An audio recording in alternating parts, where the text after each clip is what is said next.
Hello everyone, कैसे हैं आप सब। एक बार पुनः शिव कोचिंग क्लासेस पर स्वागत है। उम्मीद करता हूं आप सब अच्छे होंगे, मस्त होंगे, बेहतर होंगे, आपकी पढ़ाई बेहतर चल रही होगी।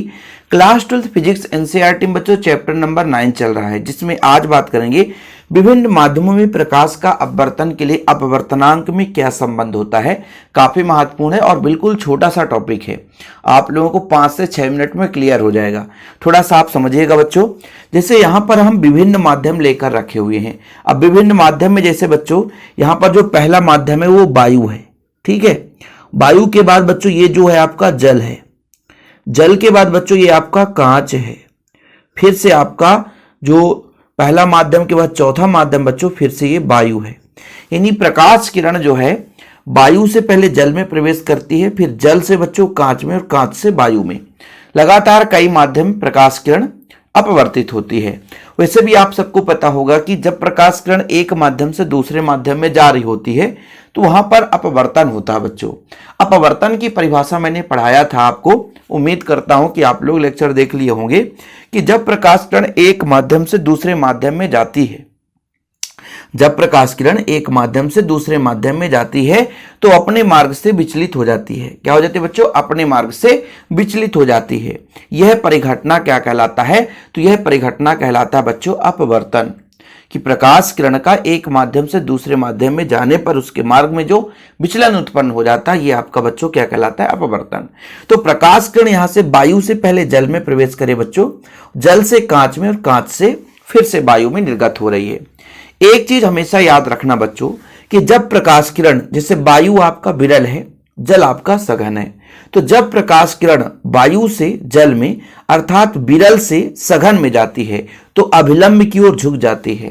ठीक है बच्चों, ध्यान रखिएगा कि जब प्रकाश किरण विरल से सघन में जाती है बच्चों, कहां से? विरल से सघन में जाती है। तो जब भी विरल से सघन में जाती है तो अभिलंब की ओर झुक जाती है। और बच्चों जैसे ही सघन से विरल में जाए, जैसे कांच से वायु में जाएगी तो अभिलंब से दूर हट जाती है। ये बात आप नोट करके रखना, क्योंकि यहां पे डायग्राम बना हुआ है बच्चों, देखना। ये जैसे आपतन कोण I है, अपवर्तन कोण R1 है। वायु से जल में प्रकाश किरण प्रवेश करी तो यहां पर थोड़ा सा बच्चों झुका हुआ अनुभव होगा, नहीं तो सीधा ऐसे जाता। ठीक है, आप यहां पे देखना, स्केल में रखता हूं, आपको समझ में आ जाएगा कि सीधा कैसे जाता बच्चों। देखो, लेकिन थोड़ा सा मुड़ा हुआ है। ऐसे यहां पर हम इसको देखेंगे, इसका तो इसका स्केल भी थोड़ा सा देखिए हम थोड़ा सा मोड़ दिए हैं। क्यों? क्योंकि जल से कांच में पहला जो अपवर्तन हो रहा है वो वायु से जल में, तो थोड़ा अभिलंब की ओर झुक गया है। फिर बच्चों ये अब यहां पर आपतन को आपतित किरण कहलाएगा। भाई वायु से जब जल में जाएगा तो यहां जैसे प्रकाश किरण चला बच्चों, तो ये आपका आपतित किरण, ये अपवर्तित किरण है। लेकिन दूसरे माध्यम के लिए आपतित किरण हो जाता है और ये अपवर्तित किरण बच्चों। तो R1 जो है इस पृष्ठ के लिए आपतन कोण हो जाएगा और अपवर्तन कोण हो जाएगा बच्चों R2। फिर जब अगले पृष्ठ में होगा तो R2 जो हो जाएगा ये आपका आपतन कोण और अपवर्तन कोण हो जाएगा I। अब आप कहोगे सर ये R1 और R1 बराबर क्यों है? क्योंकि ये एकांतर कोण कहलाते हैं बच्चों। एकांतर कोण हमेशा बराबर रहते हैं। R2 ये भी R2 क्यों है? अलग अलग नहीं ले सकते थे भाई। एकांतर कोण हमेशा बराबर रहते हैं। तो जो चीजें बच्चों बराबर है उसमें आपको भटकने की जरूरत नहीं है। यहां पर मैं मेंशन कर देता हूं, जैसे मैं यहां पे लेता हूं P, फिर यहां पर दे देता हूं बच्चों Q, यहां पे दे देता हूं R, यहां पे दे देता हूं S और फिर आपका प्रकाश किरण T। तो ये आपका क्रम हो गया। अब एक और बात याद कर लो कि जैसे मान लीजिए विभिन्न माध्यम से प्रकाश किरण जा रही है, चलिए कोई बात नहीं है, विभिन्न माध्यम से यदि पहला और अंतिम माध्यम सेम हो, ये जो बच्चों आपतित होने वाली किरण है और ये निर्गत होने वाली किरण है, ये समांतर होंगी। यानी PQ जो है वो ST के समांतर है, इसलिए यहाँ पे जो बना I है ये भी I है, बराबर कोण होता है।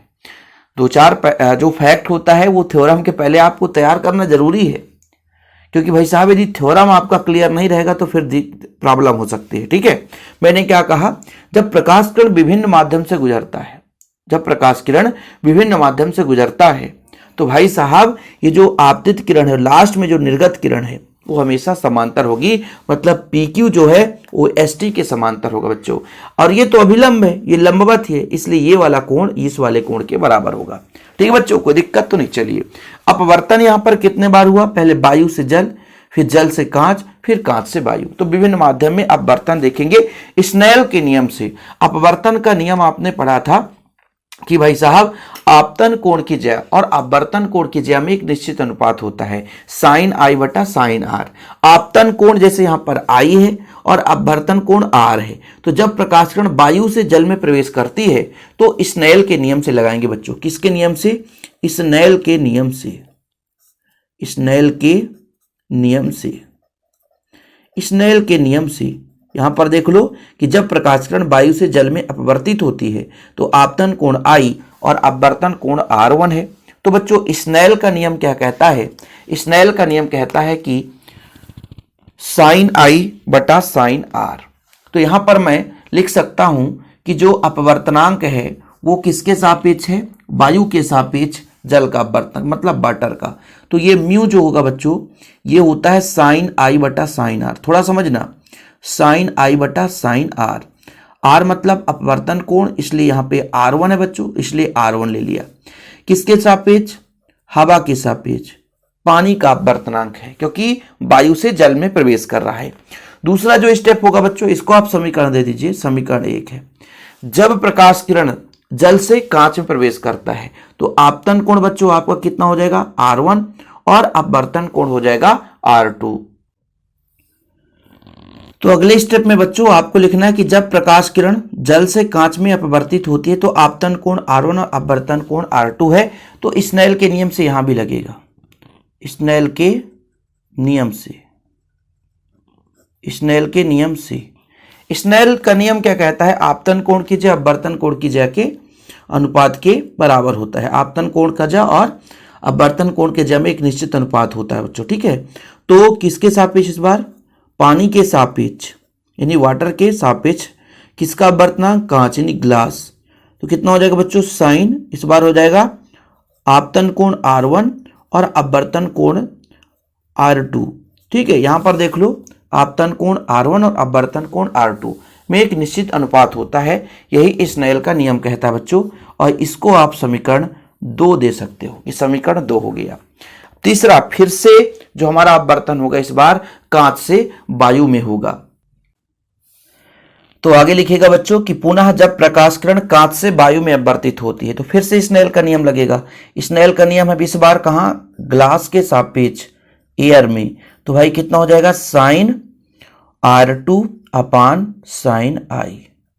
अब बच्चों इसको समीकरण 3 दे दो। समीकरण 1, 2 और 3 का गुणा करने पर, समीकरण 1, 2, 3 का गुणा करने पर, गुणा करने पर, समीकरण 1, 2, 3 का गुणा करने पर। चलो बच्चों समीकरण 1, 2, 3 का गुणा कर दो। तो पहले नंबर में कहां से दिखेगा? एयर से वाटर में, फिर दूसरे नंबर बच्चों वाटर से ग्लास में, फिर तीसरे नंबर में ग्लास से एयर में, ठीक है। तो हो जाएगा आपका sine i upon sine R1 into sine R1 upon sine i R2, फिर बच्चों साइन R2 अपान साइन आई। आप देख सकते हो ना, यही चीज है समीकरण 1, 2, 3 में। अब आप क्रम से देख ही रहे हो। तो भाई ये पूरा का I1 से I1 कट जाएगा, साइन R1 से साइन R1 और साइन R2 से साइन R2 कट गया। मतलब यहां पर आया A mu W into W mu G into G mu A बराबर 1। कई बार सिद्ध करने को इतना पूछा जाता है। विभिन्न माध्यमों में अपवर्तनांक या अपवर्तन के माध्यम से बच्चों ये प्रूव करने के लिए पूछ दिया जाता है, कई बार पूछा गया है। और इसको आप समीकरण 4 दे दो। समीकरण 4 क्योंकि 2 लाइन और है इसलिए इसको आगे हम बताएंगे। तो समीकरण 4 ये कई बार पूछा गया बच्चों, ध्यान रखना, नोट करके रख लेना। कई बार पूछा गया है, कई बार, ठीक है। अब बच्चों जैसे मैं यहां पर इसको पक्षांतर कर दूं, तो कोई भाग गुणा में है तो इधर जाएगा तो भाग में हो जाएगा, ठीक है। यदि कोई चीज गुणा में है तो उधर जाएगा तो बच्चों भाग में हो जाएगा। मतलब जैसे A mu W into W mu G है तो बच्चों बराबर में ये हो जाएगा 1/G म्यू A हो जाएगा। अब आप लोगों ने उत्क्रमणीयता का सिद्धांत पढ़ा है कि मान लीजिए आपका A म्यू G है तो ये बराबर होगा 1/G म्यू A के बराबर। मतलब यहां पर माध्यम बदल दें तो प्रकाश किरण उसी माध्यम में वापस लौट जाता है। ये आपने पढ़ा बच्चों, इसमें कोई दिक्कत है नहीं। तो इसके जगह हम इसको वैल्यू पुट कर दो तो A mu W into W mu G बराबर ए म्यू जी। ये भी संबंध कभी कभार पूछ देता है। बाकी ये उत्क्रमणीयता के सिद्धांत से मैंने कहा कि इसके जगह बच्चों इसको हम लिख सकते हैं जी म्यू ए को, जैसे 1/g म्यू ए है तो इसको ए म्यू जी करके ऊपर लिख सकते हैं। उत्क्रमणीयता का सिद्धांत है, उत्क्रमणीयता का सिद्धांत है, उत्क्रमणीयता का सिद्धांत है। जैसे मान लीजिए एयर से आपका वाटर में जा रहा है तो उत्क्रमणीयता का सिद्धांत कहता है 1/w म्यू ए। ये उत्क्रमणीयता का सिद्धांत है बच्चों। ऐसे मैं यहां पर कर दिया ए म्यू जी बराबर 1/g म्यू ए, तो ये वैल्यू यहाँ पे तो इसकी जगह इसको रख दिया, तो ये भी आपका सिद्ध हो गया बच्चों। इसको आप समीकरण 5 दे दो, यहीं तक ही आपको तैयार करना है। और एग्जाम में कई बार पूछा गया, एक बार नहीं, ये छोटा सा क्वेश्चन दिख रहा है लेकिन बहुत महत्वपूर्ण है। उम्मीद करता हूं आपको क्लियर हो गया होगा। और बच्चों जैसे 12th क्लास की फिजिक्स का नोट चाहिए तो कॉन्टेक्ट नंबर लिख लो 9685299149। जिन बच्चों को नोट्स लेना है मेरे पर्सनल नंबर व्हाट्सएप नंबर पर कांटेक्ट कर सकते हैं 9685299149। 9685299149 इस नंबर पर कांटेक्ट करके नोट्स ले लें, प्रॉपर रूप से तैयारी करें। फिलहाल अभी के लिए इतना ही। जय हिंद, वंदे मातरम।